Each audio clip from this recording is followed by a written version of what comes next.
أعوذ بالله من الشيطان الرجيم بسم الله الرحمن الرحیم۔ ایسے اسلامک وائس ٹی وی کے معزز سامعین و حضرات، آپ سبھی سننے اور دیکھنے والوں کو السلام علیکم ورحمۃ اللہ وبرکاتہ۔ معزز سامعین و حضرات، آج کی ویڈیو میں ہم بات کریں گے حضرت آدم علیہ السلام اور شجر ممنوعہ کے بارے میں، کہ اللہ تعالیٰ نے حضرت آدم علیہ السلام اور حضرت حوا رضی اللہ عنہا کو کس درخت کا پھل کھانے سے منع فرمایا تھا، اور کس طرح آپ نے شیطان کے وسوسے میں آ کر اس درخت کا پھل کھایا، اور اس کے بعد آپ کے ساتھ کیا ہوا۔ آج کی ویڈیو میں ہم اس حوالے سے تفصیل سے بات کریں گے، لہٰذا اس قیمتی معلومات کو صحیح طریقے سے جاننے کے لیے ہمارے ساتھ جڑے رہیے گا ویڈیو کے آخر تک۔ تو آئیے چلتے ہیں آج کے موضوع کی طرف۔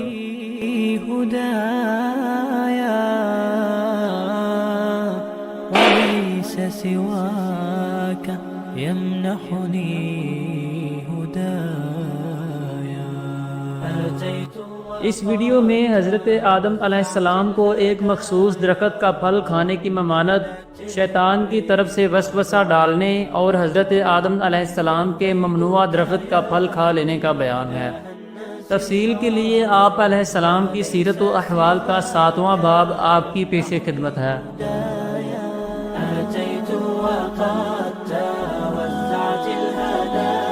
اللہ تعالیٰ نے جنت میں حضرت آدم علیہ السلام کو ابلیس کے بارے میں متنبع کرتے ہوئے فرمایا، اے آدم، یہ ابلیس تیرا اور تیری بیوی کا دشمن ہے، تو یہ تم دونوں کو جنت سے نکلوا نہ دے۔ اگر ایسا ہوا تو تم مشقت میں پڑ جاؤ گے، یعنی جنت سے نکل کر زمین پر جانا پڑے گا، اور پھر وہاں اپنی غذا اور خوراک کے لیے زمین جوتنے، کاشتکاری کرنے، دانہ نکالنے، پیسنے اور پکانے کی محنت میں مبتلا ہونا پڑے گا۔ چنانچہ سورہ طٰہٰ میں ارشاد باری تعالیٰ ہے، یا آدم ان ھذا عدو لک ولزوجک فلا یخرجنکما من الجنۃ فتشقی۔ اے آدم، بے شک یہ تیرا اور تیری بیوی کا دشمن ہے، تو یہ ہرگز تم دونوں کو جنت سے نہ نکال دے، ورنہ تو مشقت میں پڑ جائے گا۔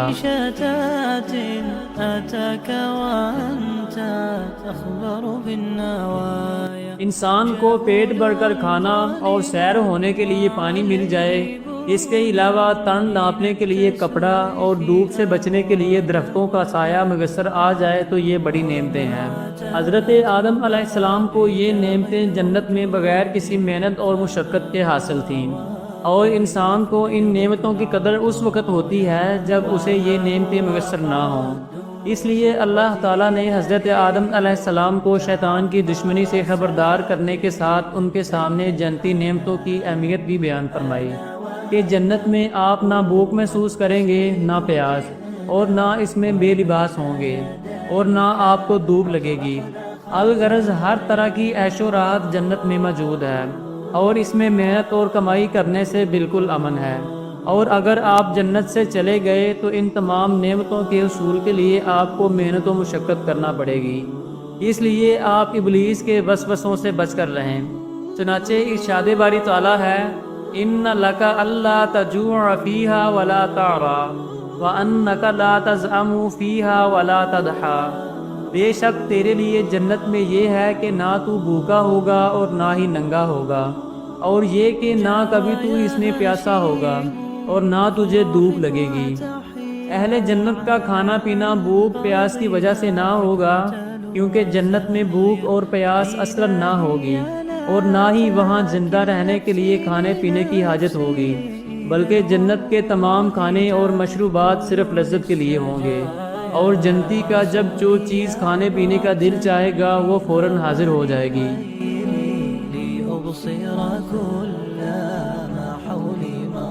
ابلیس کو ذلیل و رسوا کر کے جنت سے نکال دینے اور حضرت حوا رضی اللہ عنہا کی تخلیق کے بعد اللہ تعالیٰ نے حضرت آدم علیہ السلام اور ان کی زوجہ کو جنت میں ہی رہنے کا حکم دیا، اور بغیر کسی رکاوٹ کے کہیں سے بھی کھانے کی اجازت دی، البتہ ایک خاص درخت کے قریب جانے سے منع کر دیا۔ چنانچہ سورہ بقرہ میں ہے، یا آدم اسکن انت وزوجک الجنۃ وکلا منها رغدا حیث شئتما ولا تقربا هذه الشجرۃ فتکونا من الظالمین۔ اے آدم، تم اور تمہاری بیوی جنت میں رہو اور بغیر روک ٹوک کے جہاں تمہارا جی چاہے کھاؤ، البتہ اس درخت کے قریب نہ جانا ورنہ حد سے بڑھنے والوں میں شامل ہو جاؤ گے۔ سورہ اعراف کی آیت نمبر 19 میں بھی اسی بات کا ذکر کیا گیا ہے، اور یہاں جس درخت کے قریب جانے کی ممانعت فرمائی گئی وہ گندم کا درخت تھا یا کوئی اور، اس کا حقیقی علم اللہ تعالیٰ کو ہی ہے۔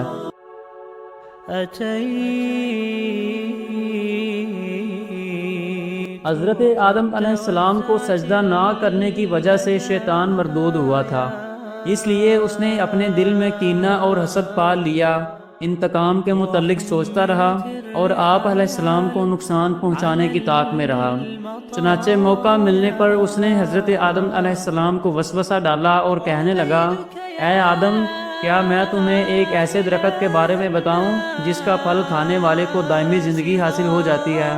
اور کیا میں تمہیں ایسی بادشاہت کے متعلق بتا دوں جو کبھی فنا نہ ہوگی اور اس میں زوال نہ آئے گا؟ یہ کہہ کر شیطان نے اللہ تعالیٰ کی جھوٹی قسم کھاتے ہوئے حضرت آدم علیہ السلام سے کہا، اس درخت میں یہ تاثیر ہے کہ اس کا پھل کھانے والا فرشتہ بن جاتا ہے یا ہمیشہ کی زندگی حاصل کر لیتا ہے، اور یوں وسوسوں کے ذریعے دونوں کو اس درخت سے کھانے کی طرف لے آیا۔ حضرت آدم علیہ السلام کے دل میں چونکہ اللہ تعالیٰ کے نام کی عظمت انتہا درجے کی تھی،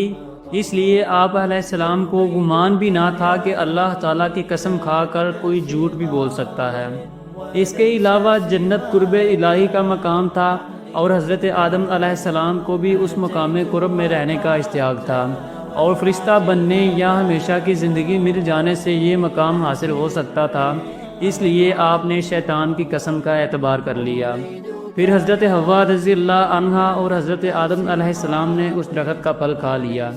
حضرت آدم علیہ السلام نے پھل کھانے سے جو منع کیا گیا تھا اس ممانعت کو محض مکروہ تنزیہ سمجھتے ہوئے اس میں سے کھایا تھا، یا پھر خاص ایک معین درخت کی ممانعت سمجھتے ہوئے اسی جنس کے دوسرے درخت سے کھایا تھا،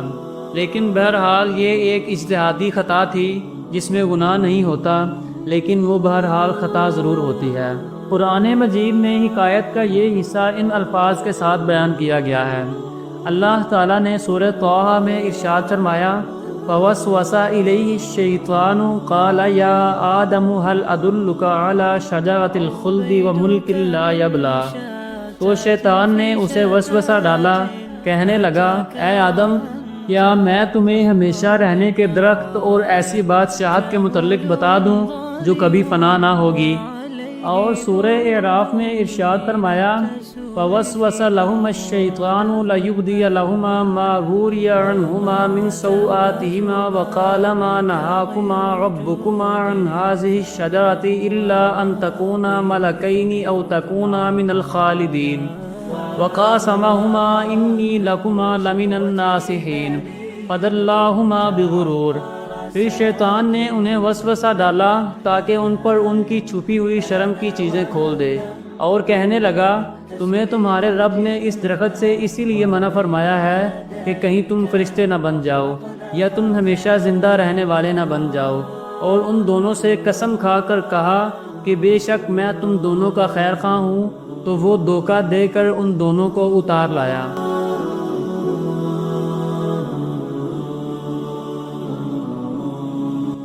ابلیس کے وسوسہ دلانے کے بعد جب حضرت آدم علیہ السلام اور حضرت حوا رضی اللہ عنہا نے اس درخت کا پھل کھا لیا تو ان کے جنتی لباس اتر گئے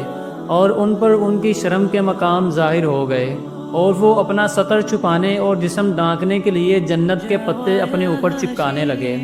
درخت کا پھل کھانے کی صورت میں حضرت آدم علیہ السلام سے اپنے رب تعالیٰ کے حکم میں لغزش واقع ہوئی، اور وہ جو شیطان نے جھوٹ بول کر پھل کھانے کے فوائد بیان کیے تھے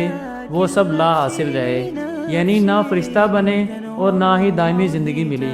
گویا جو مقصد چاہا تھا وہ نہ پایا۔ قرآن مجید میں 2 مقامات پر حکایت کا یہ پہلو بیان کیا گیا ہے۔ سورہ اعراف میں اللہ تعالیٰ نے ارشاد فرمایا، فلما ذاقا الشجرة بدت لهما سوآتهما وطفقا يخصفان عليهما من ورق الجنة۔ پھر جب انہوں نے اس درخت کا پھل کھایا تو ان کی شرم کے مکان ان پر کھل گئے اور وہ جنت کے پتے ان پر ڈالنے لگے۔ اور سورہ طٰہٰ میں ارشاد فرمایا فَأَكَلَا مِنْهَا فَبَدَتْ لَهُمَا سَوْآتُهُمَا وَطَفِقَا يَخْصِفَانِ عَلَيْهِمَا مِنْ وَرَقِ الْجَنَّةِ وَعَصَىٰ آدَمُ رَبَّهُ فَغَوَىٰ۔ تو ان دونوں نے اس درخت میں سے کھا لیا تو ان پر ان کی شرم کے مقام ظاہر ہو گئے اور وہ جنت کے پتے اپنے اوپر چپکانے لگے، اور آدم سے اپنے رب کے حکم میں لغزش واقع ہوئی تو جو مقصد چاہا تھا وہ نہ پایا۔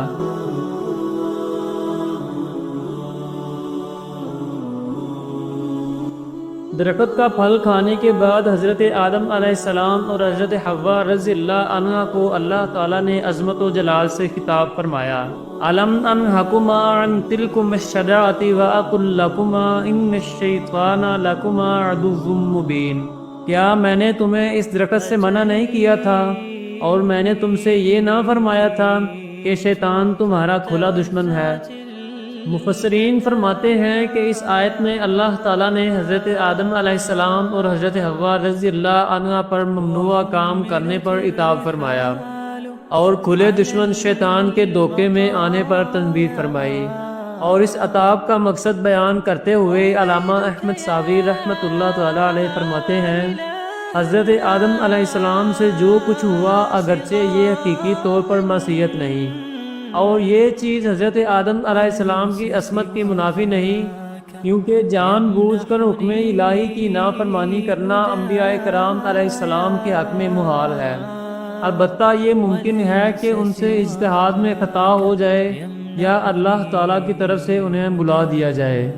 اس کے علاوہ ممنوع درخت کا پھل کھانے میں اللہ تعالیٰ کی کچھ تکوینی حکمتیں بھی تھیں۔ چنانچہ علامہ احمد ساوی رحمۃ اللہ تعالیٰ علیہ فرماتے ہیں درخت کا پھل کھانے میں متعدد حکمتیں تھیں، جیسے مخلوق کا وجود میں آنا اور دنیا کا آباد ہونا وغیرہ، اور اس عظیم حکمت کے لیے اللہ تعالیٰ نے انہیں اپنا حکم بلا دیا۔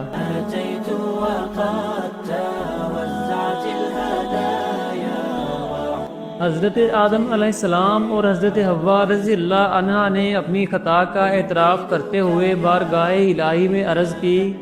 ربنا ظلمنا انفسنا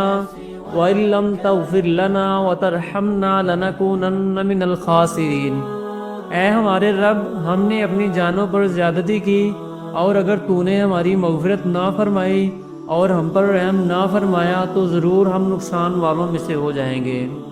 بعض علماء کے نزدیک اعتراف خطا جنت میں ہوا اور بعض علماء کے نزدیک زمین پر آمد کے بعد ہوا۔ اس کے علاوہ اس آیت میں اپنی جانوں پر زیادتی کرنے سے مراد گناہ کرنا نہیں بلکہ اپنا نقصان کرنا ہے، اور وہ اس طرح کے جنت کی رہائش چھوڑ کر زمین پر آنا پڑا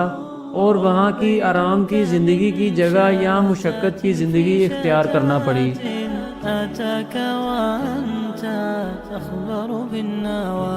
اس واقعہ سے متعلق 6 اہم باتیں بہت ہی توجہ کے ساتھ سماعت فرمائیں۔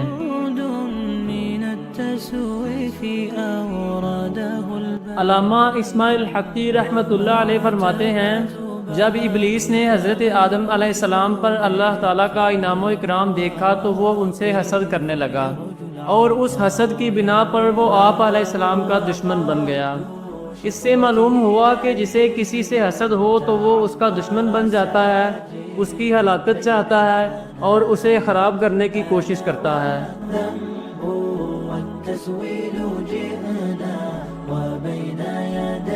حضرت آدم علیہ السلام اسی مشہور جنت میں رکھے گئے تھے جو بعد قیامت نیکوکاروں کو عطا ہو گئی۔ وہ کوئی دنیاوی باغ نہ تھا، اور اس سے بڑی واضح دلیل یہ ہے کہ قرآن میں ہی اللہ تعالیٰ نے فرما دیا کہ اس جنت میں نہ تمہیں دھوپ پہنچے گی اور نہ ہی بھوک پیاس، اور یہ صفات باغات جنت کی ہیں، جبکہ دنیاوی باغ خواہ کتنا ہی گھنا کیوں نہ ہو اس میں دھوپ ضرور ہوتی ہے۔ یہ نہیں ہوتا کہ پورا باغ ڈھکا ہوا ہو اور اس میں اصلاً دھوپ نہ آئے۔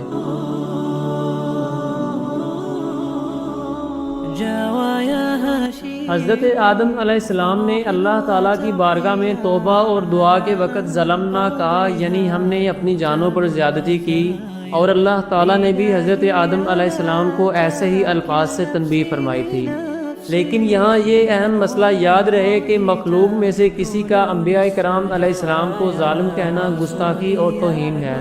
اور جو انبیاء کرام علیہ السلام کو ظالم کہے وہ کافر ہے۔ اللہ تعالیٰ تو خالق اور مالک و مولا ہے، وہ اپنے بندوں کے بارے میں جو چاہے فرمائے، کسی دوسرے کی کیا مجال کہ وہ انبیاء کرام علیہ السلام سے متعلق کوئی خلاف ادب کلمہ زبان پر لائے اور اللہ تعالیٰ کے اس طرح کے خطابات کو اپنی جرت اور بے باکی کی دلیل بنائے۔ اس بات کو یوں سمجھیں کہ بادشاہ کے ماں باپ بادشاہ کو ڈانٹیں اور یہ دیکھ کر شاہی محل کا ذمہ دار بھی بادشاہ کو انہی الفاظ میں ڈانٹنے لگے تو اس احمق کا کیا انجام ہوگا۔ ہمیں تو انبیاء کرام علیہ السلام اور محبوبان خدا کی تعظیم و توقیر اور ادب و اطاعت کا حکم دیا گیا ہے، اور ہم پر یہی لازم ہے۔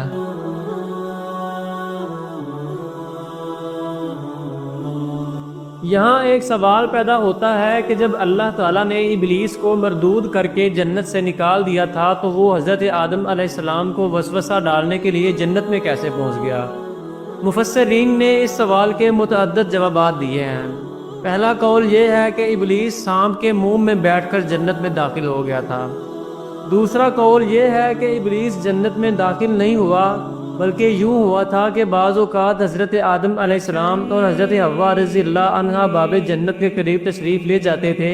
اور ابلیس جنت سے باہر دروازے کے پاس کھڑا ہوتا تھا۔ یہاں اس نے قریب آ کر حضرت آدم علیہ السلام کو وسوسہ ڈالا۔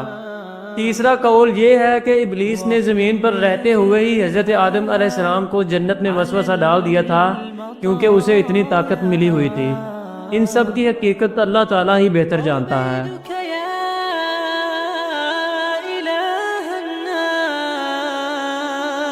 اللہ تعالیٰ نے حضرت آدم علیہ السلام کو تاکیدی حکم دیا تھا کہ وہ ممنوعہ درخت کے پاس نہ جائیں، لیکن یہ حکم انہیں پوری طرح یاد نہ رہا اور آپ علیہ السلام ممنوعہ درخت کے پاس چلے گئے۔ لیکن اس عمل میں اللہ تعالیٰ کی نافرمانی کا قصد نہ تھا، جیسا کہ ارشاد باری تعالیٰ ہے وَلَقَدْ أَعْهِدْنَا إِلَىٰ آدَمَ مِن قَبْلُ فَنَسِيَ وَلَمْ نَجِدْ لَهُ عَزْمًا، اور بے شک ہم نے آدم کو اس سے پہلے تاکیدی حکم دیا تھا تو وہ بھول گیا اور ہم نے اس کا کوئی مضبوط ارادہ نہ پایا تھا۔ اس آیت میں صراحت ہے کہ حضرت آدم علیہ السلام نے جان بوجھ کر ممنوعہ درخت سے نہیں کھایا، بلکہ اس کی وجہ اللہ تعالیٰ کا حکم پوری طرح یاد نہ رہنا تھا، اور جو کام سہون ہو وہ نہ گناہ ہوتا ہے اور نہ ہی اس پر کوئی مواخذہ ہوتا ہے۔ اعلیٰ حضرت امام احمد رضا خان فاضل بریلوی رحمۃ اللہ تعالیٰ علیہ فرماتے ہیں، قرآن عظیم کے عرف میں اطلاق معصیت عمد یعنی جان بوجھ کر کرنے ہی سے خاص نہیں۔ قال اللہ تعالی وعصى آدم ربہ، آدم نے اپنے رب کی معصیت کی، حالانکہ خود فرماتا ہے فنسیہ ولم نجد لہ عزما، آدم بھول گیا، ہم نے اس کا قصد نہ پایا، لیکن سہو نہ گناہ ہے نہ اس پر مواخذہ۔ اور علامہ احمد صابری رحمۃ اللہ تعالیٰ علیہ فرماتے ہیں، حضرت آدم علیہ السلام سے لغزش کا واقع ہونا ارادے اور نیت سے نہ تھا، بلکہ آپ علیہ السلام کا ارادہ اور نیت حکم کو پورا کرنے اور اس چیز سے بچنے کا تھا جو جنت سے نکال دیے جانے کا سبب بنے۔ لہٰذا کسی شخص کے لیے تعویل کے بغیر حضرت آدم علیہ السلام کی طرف نافرمانی کی نسبت کرنا جائز نہیں۔ اللہ تعالیٰ حضرت آدم علیہ السلام سے راضی ہیں، اور آپ علیہ السلام نبوت سے پہلے اور نبوت کے بعد بھی اللہ تعالیٰ کے کسی حکم کی مخالفت کرنے سے معصوم ہیں۔ اس کے علاوہ انبیاء کرام علیہ السلام کے بارے میں ہمیں کیا عقیدہ رکھنا چاہیے، اس کی وضاحت کرتے ہوئے اعلیٰ حضرت امام احمد رضا خان فاضل بریلوی رحمۃ اللہ تعالیٰ علیہ فرماتے ہیں، مسلمان ہمیشہ یہ بات ذہن نشین رکھے کہ حضرات انبیاء کرام علیہ السلام کبیرہ گناہوں سے متلقن اور گناہ صغیرہ کے عمدن ارتکاب اور ہر ایسے عمل سے جو مخلوق کے لیے باعث نفرت ہو اور مخلوق خدا ان کے باعث ان سے دور بھاگے۔ اس کے علاوہ ایسے افعال سے جو وجاہت و مروت اور معزز لوگوں کی شان اور مرتبہ کے خلاف ہیں، قبل نبوت اور بعد نبوت بالا جماع معصوم ہیں۔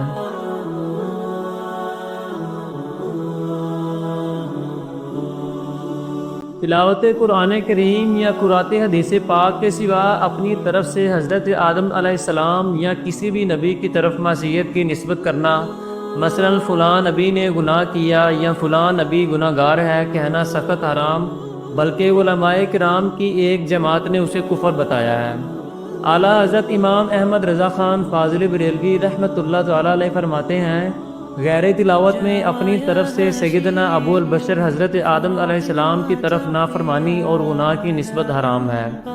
اللہ تعالیٰ اپنے محبوب بندوں کو جس عبارت سے تعبیر یعنی جو چاہے فرمائے، مگر دوسرا کہے تو اس کی زبان بدی کے پیچھے سے کھینچی جائے۔ بلا تشبیہ یوں خیال کرو کہ زید نے اپنے بیٹے عمرو کو اس کی کسی لغزش یا بول پر متنبع یعنی خبردار کرنے، ادب دینے، حزم و عزم اور احتیاط عتم سکھانے کے لیے مثلاً بےہدہ، نالائق، احمق وغیرہ الفاظ سے تعبیر کیا۔ باپ کو اس کا اختیار تھا۔ اب کیا عمرو کا بیٹا بکر یا غلام خالد انہی الفاظ کو سند بنا کر اپنے باپ اور آقا عمرو کو یہ الفاظ کہہ سکتا ہے؟ ہرگز نہیں۔ اگر کہے گا تو سخت گستاخ، مستحق عذاب، تعزیر اور سزا ہوگا۔ جب یہاں یہ حالت یعنی عام باپ بیٹوں کا یہ معاملہ ہے تو اللہ تعالیٰ کی ریس کر کے انبیاء کرام علیہ السلام کی شان میں ایسے الفاظ بکنے والا کیسے عذاب جہنم اور غضب الہی کا مستحق نہ ہوگا؟ امام ابو عبداللہ محمد ابدری رحمۃ اللہ تعالیٰ علیہ فرماتے ہیں، ہمارے علماء کرام فرماتے ہیں کہ جو شخص انبیاء کرام علیہ السلام میں سے کسی نبی کے بارے میں غیر تلاوت و حدیث میں یہ کہے کہ انہوں نے نافرمانی یا خلاف ورزی کی تو اس کا یہ کہنا کفر ہے۔ اس طرح کی باتوں سے ہم اللہ تعالیٰ کی پناہ مانگتے ہیں۔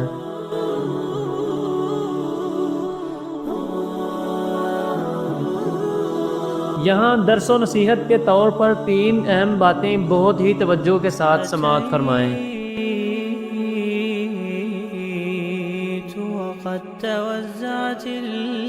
حسد شیطانی کام ہے اور یہی وہ پہلا گناہ ہے جس کے ذریعے اللہ تعالیٰ کی نافرمانی کی گئی۔ حسد کی تعریف یہ ہے کہ کسی کی دینی یا دنیاوی نعمت کے زوال یعنی چھن جانے کی تمنا کرنا یا یہ خواہش کرنا کہ فلاں شخص کو یہ نعمت نہ ملے۔ حسد اتنی خطرناک باطنی بیماری ہے کہ اس سے ایمان جیسی عظیم دولت چھن جانے کے خطرات لاحق ہو جاتے ہیں۔ اللہ تعالی ہمیں اس مذموم باطنی بیماری سے بچنے کی توفیق عطا فرمائے، آمین۔ یمنحنی ہدایا۔ حضرت آدم علیہ السلام کو اصل ممانت درخت کا پھل کھانے کی تھی، لیکن اس کے لیے فرمایا اس درخت کے قریب نہ جانا۔ اس طرز خطاب سے علماء کرام نے یہ مسئلہ نکالا ہے کہ اصل فعل کے ارتکاب سے بچانے کے لیے اس کے قریب جانے یا قریب لے جانے والی چیزوں سے بھی روکا جاتا ہے۔ علمی اصطلاح میں اسے سد ذرائع یعنی برائی کے اسباب کی روک تھام کہتے ہیں۔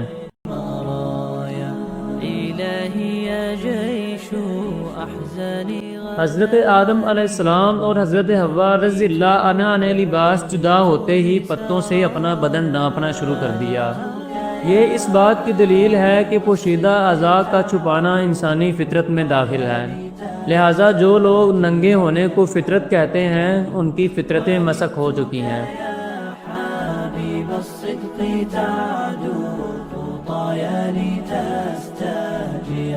جی تو معزز سامعین و حضرات، یہ تھی ہماری آج کی ویڈیو آپ کو کیسی لگی کمنٹ کر کے ہم سے شیئر ضرور کیجیے گا۔